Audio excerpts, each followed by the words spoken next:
আরে বন্ধু,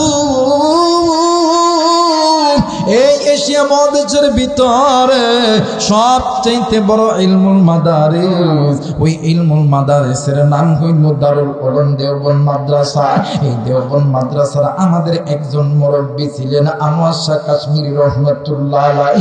ভাই রে, আল্লাহর বান্দা শাহ আনোয়ার শাহ কাশ্মীরি রহমাতুল্লাহ আলাইহি, ওনার একটা আমল ছিল, উনি যে এলাকায় যাইতো ওই এলাকার ভিতরে যদি কোনো কবরস্থান থাকতো, আল্লাহর বান্দা ওই কবরস্থান জিয়ারত করতো। আরে কুলিদার টুকরা বন্ধু, আমার ভাইরা, আমার বাবাজিরা রে, আল্লাহর বান্দা শাহ আনোয়ার শাহ কাশ্মীরি রহমাতুল্লাহ আলাইহি একদিন কোথায় যেন সফরে যাইতেছে। ইতিমধ্যে হঠাৎ করে নজর কইরা দেখে একটা কবরস্থানের চারিদিকে হাজার হাজার মানুষগুলি দাঁড়ায় আছে। হাজার হাজার মানুষগুলি, সকল মানুষ কান্না করতেছে। এ হুজুর ডাক দিয়ে কই, বাবা গো, তোমরা কেন কান্দো? তোমাদের কান্নার কারণ কি বলো না?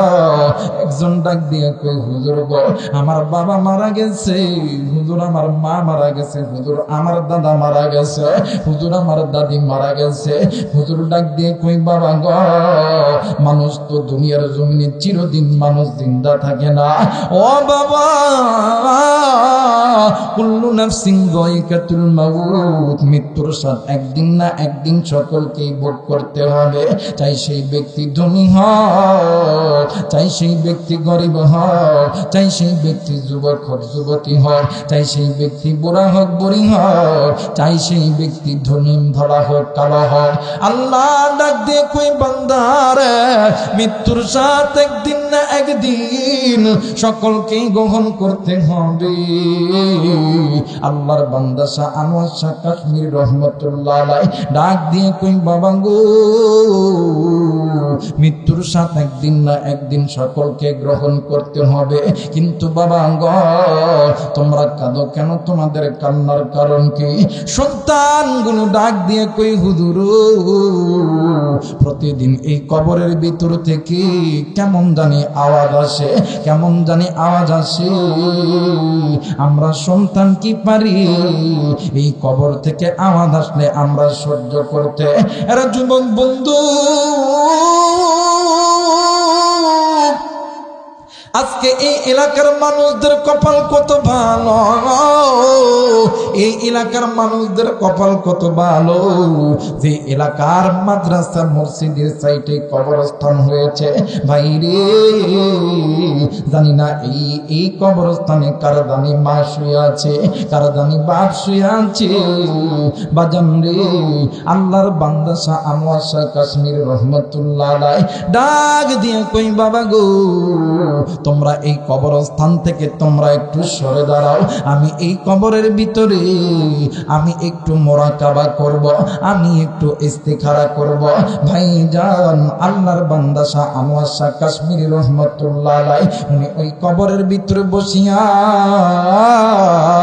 চক্ষুটা বন্ধ করিয়া আল্লাহকে ডাক দিয়ে কই, আল্লাহ ও মালিক, তোমার ইশারায় মানুষগুলি দেখতে পাই, তুমি যদি না দেখাও পৃথিবীর কোনো মানুষ দেখতে পারে না, তুমি যদি পৃথিবীর কোনো মানুষ বলতে পারে না। আল্লাহ গো, আমি তোমার কাছে বলতেছি, এই কবরের খবরটা আপনি আমার একটু দেখান। আল্লাহ, তুমি ছাড়া কোনো মানুষ কিছু করতে পারে না। আমার আল্লাহ, আমার মালিক, আমার রব আল্লাহর বান্দা আনোয়ার শাহ কাশ্মীরি রহমাতুল্লাহ আলাইহিকে ওই কবরের হালত দেখায় দিয়েছে। আল্লাহর বান্দা কবরের হালতটা দেখার পর আল্লাহর বান্দা কানতে কানতে উঠিয়া গেছে। অনেক যুবকগুলি ডাক দিয়ে কই, হুজুর, আপনি কেন কান্দেন? আপনার চোখে কেন পানি গো? হুজুর ডাক দিয়ে কই বাবা গো, আমি যখন চক্ষুটা বন্ধ করেছি আমার মালিক আমার রব আমার আল্লাহ এই কবরের হালত দেখায় দিছে। ডাক দিয়ে কই হুজুর এই কবরের ভিতর কি হইতেছে? হুজুর ডাক দিয়ে কই বাবা এই কবরের ভিতরে এত আযাব এত আগুন, কবরবাসীগুলি হাউমাউ করে চিল্লাইতাছে। এই সিরাজগঞ্জের ভাইরা, এই কাদিপুরের বাবারা, আজকে এই কবরস্থানে কারদানি মা আছে রে, কারদানি বাবা আছে, কার মায়ের কবরদানি জাহান্নামের আগুনে জ্বলে, কার বাবার কবরদানি জাহান্নামের আগুনে জ্বলে। তুমি আমি সন্তান হইয়া, তুমি আমি মা বাবার জন্য কোন কোন নেককার সন্তান আজকে মা বাবার জন্য আমি মুসাফিরের সঙ্গে আল্লাহর আদালতে হাত তুলে দোয়া করবা। দুই হাত উঠিয়া আল্লাহরে দেখাও, আল্লাহ তুমি কবুল করো, আল্লাহ তুমি নজর কইরা দেখো। আল্লাহ নাফরমান বান্দা বান্দি হাত উঠাই নাই, আল্লাহ গো নেককার বান্দা বান্দি হাত উঠাইছে। ও মেরে মৌলা, আল্লাহ পিতা মাতার নেককার সন্তান হাত উঠাইছে, আল্লাহ নাফরমান বান্দা বান্দি হাত উঠাই নাই। আল্লাহ গো তুমি এই বান্দা বান্দিদেরকে তুমি কবুল করো। একটু জোরে জোরে বলে না আমিন। এই তো ডানে হাতের ডানে কবরস্থান, আল্লাহ যাতে এই কবরস্থানের আযাবকে মাফ করে দেয়। সবাই তিনটা তাকবীর দিবেন। কথা বলেন কয়টা? আর একবার বলেন কয়টা? লিল্লাহি তাকবীর, লিল্লাহি তাকবীর, লিল্লাহি তাকবীর।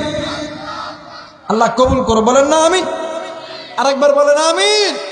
কিন্তু মনে করে রাখবেন নাফরমান সন্তানগুলো থাকবে না, পিতা মাতার নাফরমান সন্তানগুলি চলে যাবে। আজকে পরীক্ষা করবেন, দেখবেন কোন সন্তানগুলো মা বাবার জন্য দোয়া না করে চলে যায়, বুঝবেন ও জীবনে কোনদিন মায়ের ভাত দিব না, জীবনে কোনোদিন মারে ভাত দেয় নাই, দিব না। এটা পিতা মাতার নাফরমান সন্তান। আর এই নাফরমান সন্তানদেরকে দুনিয়াতে খ্যাট্টার বাড়ি আর জুত্তার বাড়ি। কথা বলেন ঠিক কিনা আমার ভাইরা, আমার বন্ধুগণ? আচ্ছা বলেন তো দেখি, নবী নিয়া কোরআন নিয়ে আনন্দ করতে বলছে, নির্দেশ কার? যারা বলেন নির্দেশ কার? আচ্ছা বলেন তো দেখি, সাহাবী আবু বকরের নাম শুনছেন কি শোনেন নাই? আলীর নাম শোনেন নাই? ওমরের নাম শোনেন নাই? আচ্ছা বলেন তো দেখি, এরা জান্নাতি না জাহান্নামী? জোরে বলেন, আরেকবার বলেন। জান্নাতি। আল্লাহ নবী নিজেই বলেছেন, আরহাম উম্মতি বি উম্মতি আবু বকর ওয়া আশাদ্দুহুম ফি আমিরিল্লাহিল উমর ওয়া আসদাকুহুম হায়াআন উসমান ওয়া আকুযাহুম আলী। আল্লাহ নবী জান্নাতের টিকেটের সার্টিফিকেট দুনিয়াতে দিছে। এই জান্নাতের টিকেট যারা পাইছে এরা কি দামি না কম দামি? কথা বলেন, দামি না কম দামি? আমার চাইতে দামি না কম দামি? আমার চাইতে দামি, তাই না? এদেশের প্রধানমন্ত্রী তার চেয়েও দামি, আর্মি বিডিআর পুলিশ প্রফেসর সবার চাইতে। কথা বলেন, লাদিনের পুতিনের চাইতেও সবার চাইতে দামি। আল্লাহর জান্নাতি ব্যক্তি হযরত আবু বকর, তিনি আল্লাহ সারার জিন্দেগিটা আল্লাহর নবী নিয়ে আনন্দ করছে, কোরআন নিয়ে আনন্দ করছে। হযরত ওমর নবী নিয়ে আনন্দ করছে, কোরআন নিয়ে আনন্দ করছে। হযরত উসমান নবী নিয়ে আনন্দ করছে, কোরআন নিয়ে আনন্দ করছে। হযরত আলী সারা জীবন কোরআন নিয়ে আনন্দ করছে, নবী নিয়ে আনন্দ করছে। এরপরেও যখন রাত্রি গভীর হইতো, তাহাজ্জুদের নামাজে দাঁড়াইয়া ডাক দিয়ে কইতো, আল্লাহ না জানি কোন দিনের গুনাহের কারণে আমাদের জান্নাতের টিকিট কেনা বাতিল করিয়া জাহান্নামের টিকিট চালু করছো। আল্লাহ তুমি আমাদেরকে মাফ করিয়া দাও। আর তুমি আমি ভালো মতন 5 ওয়াক্ত নামাজ পড়ি না, নিজে কোরআন পড়তে জানি না, নিজের স্ত্রী সন্তানকে কোরআন পড়াই না, নিজের মুখে নবীর সুন্নত নাই, নিজের ঘরের ভিতরে নবীদের সুন্নত নাই, নিজের সন্তানের মুখে নবীদের সুন্নত নাই। তাইলে বোঝা গেল তুমি আমি কি নিয়ে ওই জান্নাতের আশা করি? কথা কয় না কেন? কি নিয়ে আশা করি? তোমার আমার আমল তো আবু বকরের চাইতে দামি নয়, তোমার আমার আমল তো ওমরের চাইতে দামি নয়, তোমার আমার আমল উসমানের চাইতে দামি নয়। হযরত আবু বকর ওমর ওসমানের সামনে মসজিদ নিয়ে কথা বললে, কোরআন নিয়ে কথা বললে, আল্লাহ নিয়ে কথা বললে, আবু বকর ওমর ওসমান তারা কিন্তু কোনোদিন বসে থাকে না। তারা আল্লাহর জন্য, ইসলামের জন্য তারা সদা সর্বদা নিজেকে বিলিয়ে দিতেন। কথা বলেন ঠিক কিনা? আর আজকে আপনি মুসলমানের সন্তান হইয়া আজকে মুসলমানের সামনে নবী নিয়ে কটূক্তি করলে, কোরআন নিয়ে কটূক্তি করলে, মসজিদ নিয়ে কটূক্তি করলে, পর্দা নিয়ে কটূক্তি করলে মুসলমান হিজড়ার মতন বসে থাকি। কথা বলেন ঠিক কিনা? আপনি যত বড়ই 5 ওয়াক্ত নামাজ সারাদিন মসজিদে ঢিপান, কোনো ফায়দা নাই যদি আপনার ঈমানটা মজবুত না হয়। কথা বলেন ঠিক কিনা? আপনি যত বড় মৌলানা মুফতি মুহাদ্দিস সাহেব হন না কেন, আপনি যত বড়ই বেজির্গ হন, সারা দিন নামাজ পড়েন, রোজা করেন, আপনার এক জাররা পরিমাণ ঈমান যদিও কমতি হয়ে যায়, আপনার নামাজ, আপনার রোজা, আপনার হজ, আপনার যাকাত কোনোদিন আল্লাহর দরবারে কবুল হবে না, কোনোদিন আল্লাহর দরবারে কবুল হবে না। কথা বলেন ঠিক কিনা?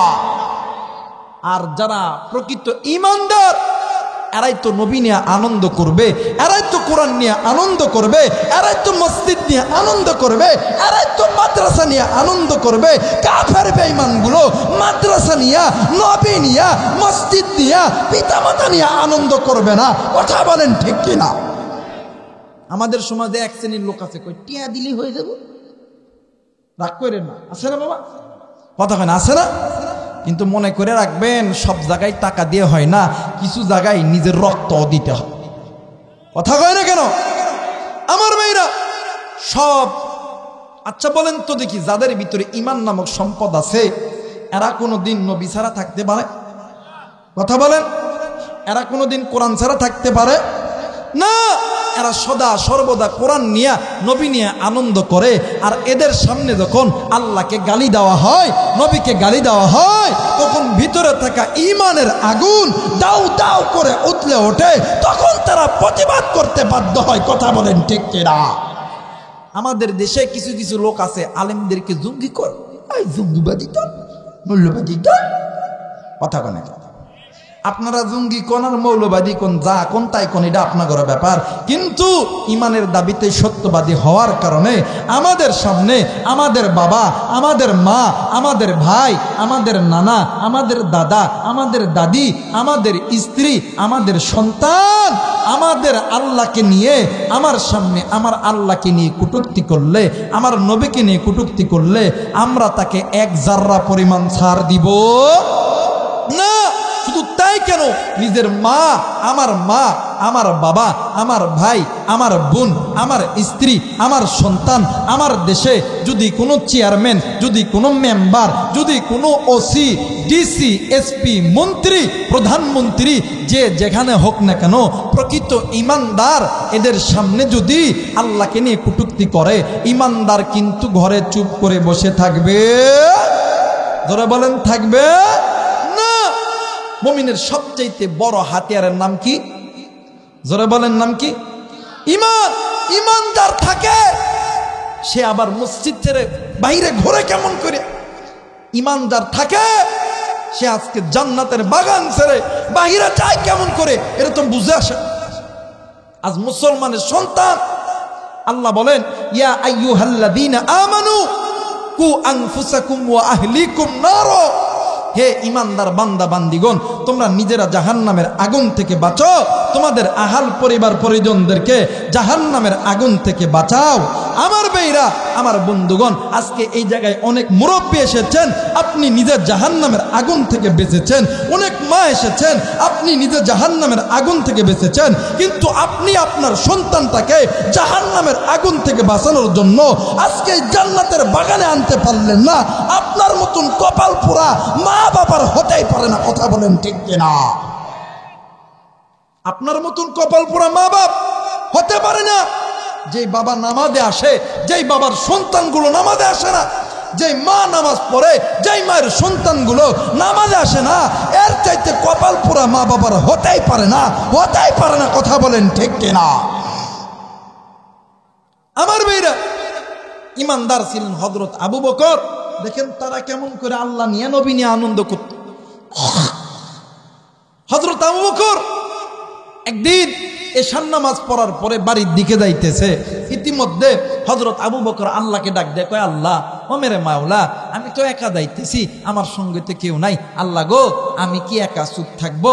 আল্লাহ, আপনি আমার রব, আমি আপনাকে ডাকবো আর আমি বাড়িতে যাব। একটু আওয়াজ করে বলা যাবে না আল্লাহু আকবার? হযরত আবু বকর আল্লাহর নামের জিকির করতে করতে যখন যাইতেছে, দেখবেন মুমিনের সবচেয়ে বড় হাতিয়ার হইতেছে আল্লাহর নামের জিকির। কথা বলেন ঠিক কিনা? আমার ভাইরা, মুমিন যখন আল্লাহর নাম নিয়ে সামনে যায়, শয়তানের গায়ের ভিতরে আগুন ধরে। কথা বলে কেন? আমার ভাইরা, আবু বকর যখন আল্লাহর নামের জিকির করতে করতে যাইতেছে, কিছু ইহুদি খ্রিস্টানরা তাদের গির্জার ভিতরে তাদের ধর্মের স্রষ্টার পূজা দিতেছে। আবু বকর জিকির করতে করতে যাইতেছে। ইতিমধ্যে একজন শয়তান এসে ডাক দিয়ে কই, কি ও আবু বকর জি, তোমাদের এই মন্দিরের এই গির্জার ধার দিয়ে যায়, আল্লাহর নামের জিকির করে, তোমরা দেখি কিছুই কও না? একজন কই, আবু বকর তো তার আল্লাহর নামের জিকির করতেছে, আমরা কি কইতাম? কই কেন আবু বকর এই জায়গায় এত জোরে জিকির করতো কে? দে গালি দে, জলদি করে গালি দে। এই শয়তানের পাম পাইয়া দেখবেন আমাদের বহির্বিশ্বের জমিনে দেখবেন আমেরিকার টাকা খাইয়া, ওই ইসরায়েলের টাকা খাইয়া, ভারতের টাকা খাইয়া একদল রামবাম চ্যাটার্জি আছে, তারা আমার বাংলাদেশে কিছু মানুষদেরকে তারা পাম দেয়, মুসলমানদেরকে গালি দে, মুসলমানদেরকে গালি দে। দেখবেন তারা যখন বিপদে পড়ে, আমেরিকায়, জাপানে, ভারতে, কেউ আর সামনের দিকে আসে? কথা বলেন, কেউ আর আসে না। এই পাম পাইয়া ডাক দেখে, এই আবু বকর, তোর আল্লাহ ফকির, তুই ফকির, তোর নবী ফকির, তুই বেটা ফকিরের ঘরের বড় ফকির। আবু বকর আল্লাহর নামের জিকির বন্ধ করে ডাক দেখো, ভাইয়া, ও ভাই, তুমি আমারে যত পারো গালি দাও, ভাইয়া তুমি আমারে যত পারো গালি দাও, আমার বাপরেও যত পারো গালি দাও, তোমার কাছে হাত জোর করে বলি, তুমি আমার নবী আর আমার আল্লাহরে গালি দিও না। একটু আওয়াজ করে বলা যাবে না আল্লাহু আকবার? আমার ভাইরা আবার গালি দিছে। আবু বকর ডাক দেখে, ভাইয়া একবার বলছি পছন্দ হয় না, আবার গালি দিলেন, আবার মানা করতেছি, আপনি দুইবার গালি দিছেন, আর গালি দেন না। আপনি আমারে গালি দেন, আমার বাপরে গালি দেন, মারে গালি দেন, কিন্তু আমার আল্লাহ আমার নবীরে গালি দেন না। কারণ ইমানদারদের সামনে আল্লাহকে গালি দিলে, নবীকে গালি দিলে, ইমানদার কোনোদিন চুপ করে বসে থাকবে? কথা বলেন, চুপ করে বসে থাকবে?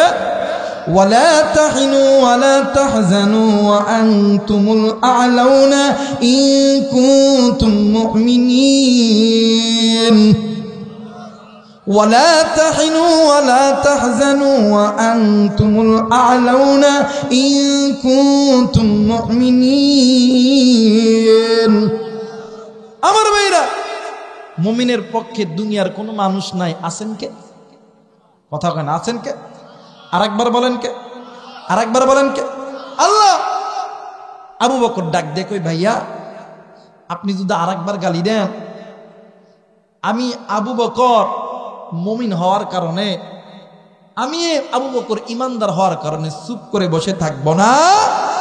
আমি আবু বকর প্রতিবাদ করার জন্য ময়দানে যাব। একটু আওয়াজ করে বলেন না আল্লাহু আকবার? আমার ভাইরা, আমার বন্ধুগণ, আবু বকর সাহাবী এই কথা যখন বলছে, আর একজন ডাক দিয়ে কই, এরে আবু বকর, তোমার আল্লাহ ফকির, তোমার নবী ফকির, তুমি বেটা ফকিরের ঘরের বড় ফকির।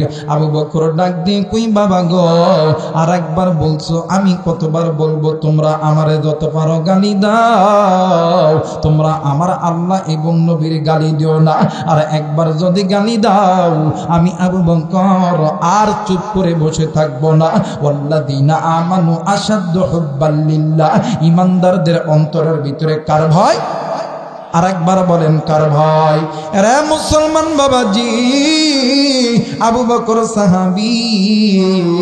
এইবার যখন গালি দিছে আবু বকর ডাক দিয়ে কই, আল্লাহ, আমি আবু বকরকে যদি কেউ গালি দেই আমি আবু বকর তারে কিছুই বলবো না আল্লাহ, কিন্তু আমার সামনে কেউ যদি আমার বন্ধু, আপনার বন্ধু মুহাম্মদকে গালি দেয়, আপনারে যদি কেউ গালি দেয়, আমি আবু বকর আর চুপ করে বসে থাকবো না আল্লাহ, আমি আবু বকর প্রতিবাদ করার জন্য ময়দানে গেলাম।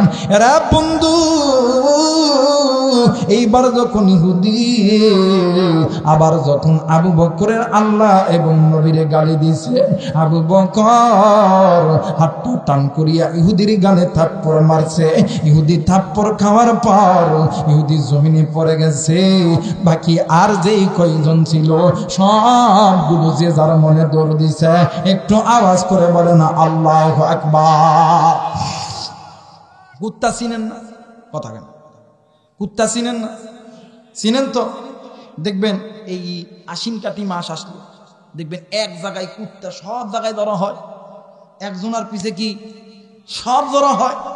হায় হায়, দেখবেন এই কুত্তার ভিতরে যদি একজনকে যদি কালে ভালে যদি একটা বাড়ি মারেন, বাকি সব কুত্তাগুলি গেউ গেউ করতে করতে ধরে। কথা কয় না কেন আমার ভাইরা?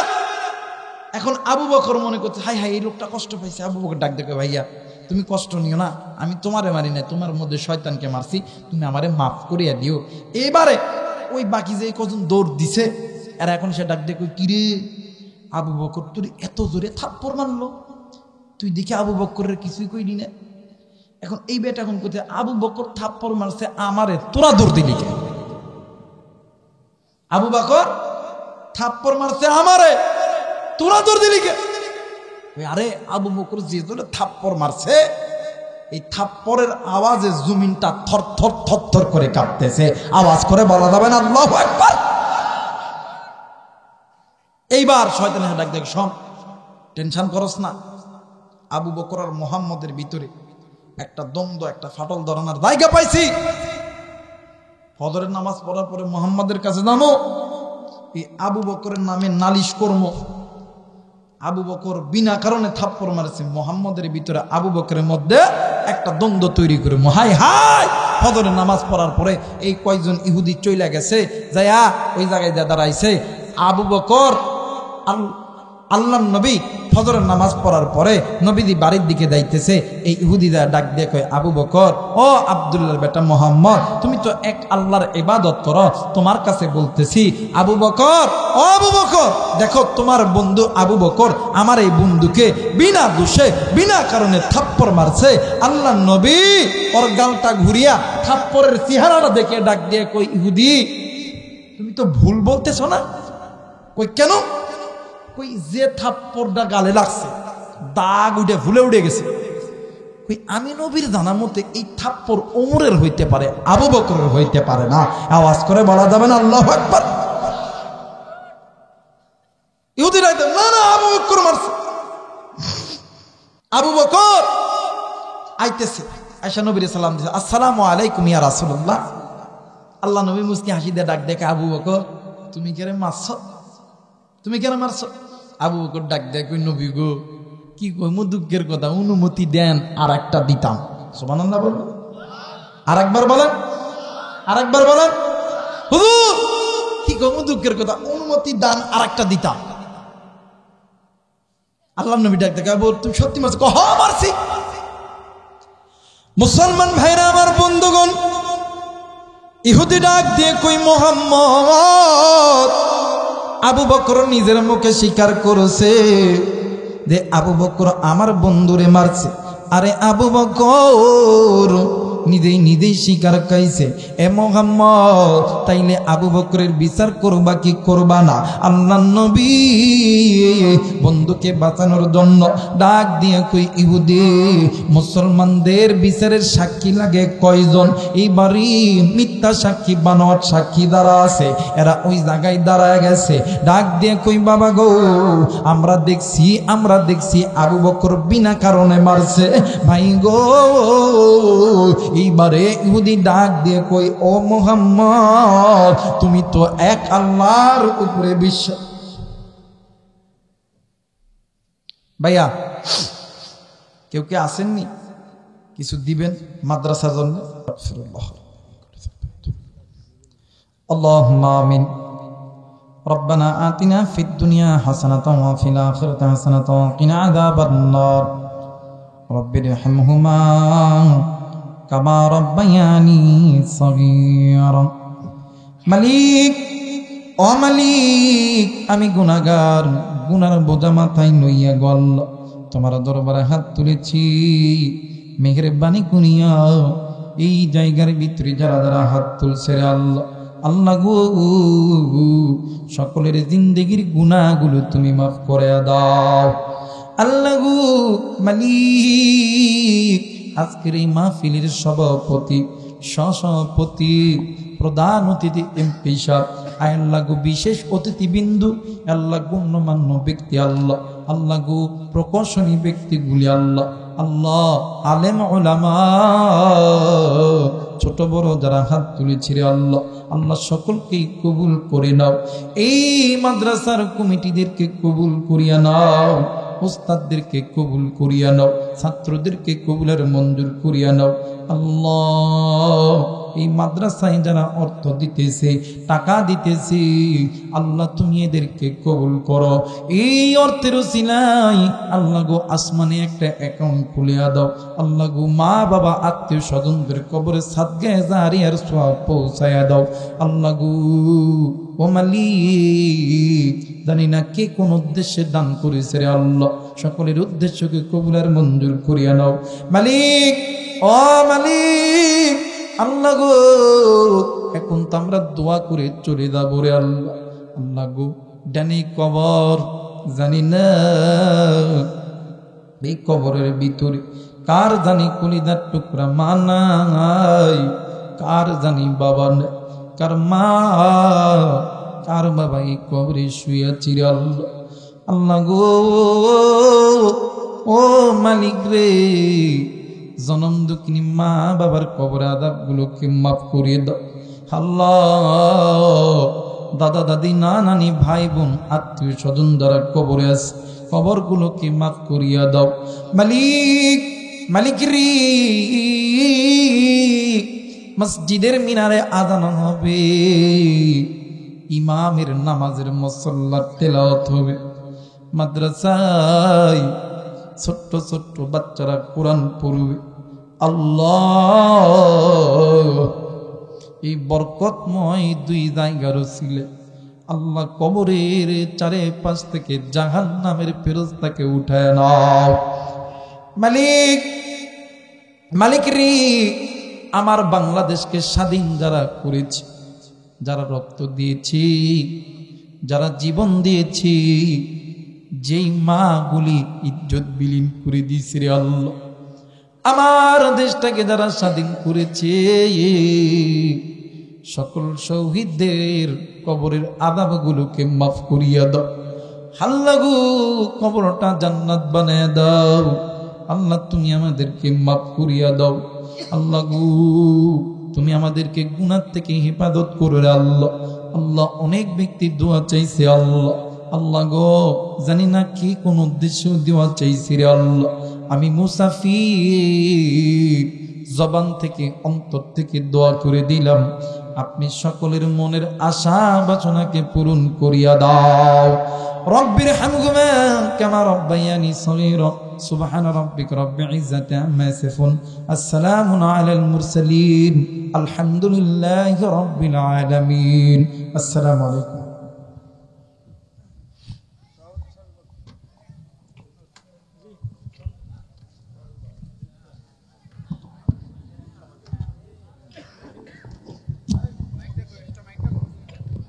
দোয়েল মডেল মাদ্রাসার আজকের সভা এখানেই সমাপ্ত ঘোষণা করা হইল। যারা আমাদের দূর